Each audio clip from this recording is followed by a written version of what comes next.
শতাব্দী প্রাচীন এই দক্ষিণেশ্বর জায়গার নাম হয়েছে দক্ষিণেশ্বর। কেন জানেন?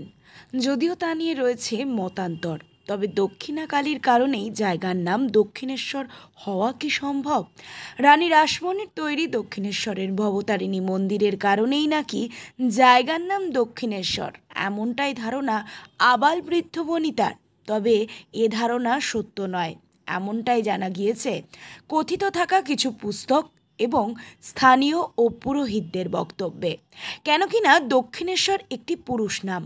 অনেকেই বিশ্বাস করেন দক্ষিণেশ্বরের ভবতারিণী মন্দিরের কারণেই জায়গাটিকে দক্ষিণেশ্বর বলা হয়, কারণ ভিতরের মূর্তিটি দক্ষিণাকালীর। মতান্তরে যদিও মূর্তিটি দক্ষিণাকালীর হয়েও থাকে, তাহলে মন্দিরের নাম দক্ষিণেশ্বর হতে পারত না।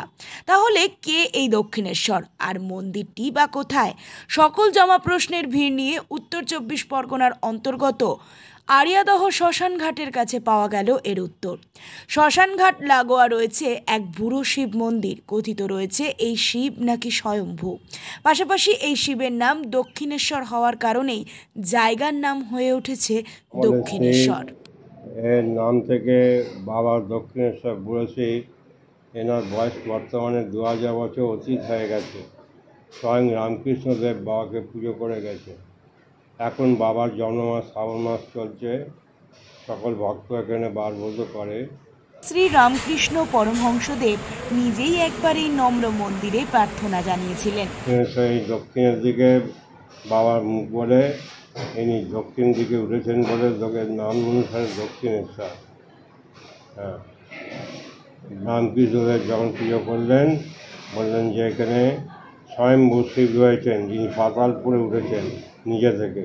তিনি হলেন স্বয়ম্ভু শিব। এই স্বয়ম্ভু শিব এই চত্বরে আর কোথাও নেই। এখানে যা শিব আছে, দক্ষিণেশ্বর কালীবাড়ি, আদ্যপুরী, এসব জায়গায় বসানো শিব মানুষের হাতে কেটে শিব তৈরি করে সেখানে পূজা হয়। কিন্তু ইনি নিজে থেকে আবির্ভূত হয়েছেন। তারকেশ্বর তাই নিজে থেকে তিনি সৃষ্টি হয়েছেন। অমরনাথ ভরত থেকে সৃষ্টি হয়েছেন। এরা সকলেই স্বয়ম্ভু। নাম হচ্ছে শৈলেন্দ্রনাথ ঘোষাল।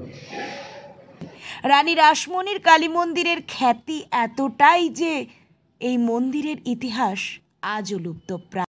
উত্তর 24 পরগনা থেকে শুভজিৎ সরকারের রিপোর্ট, লোকাল 18 বাংলা।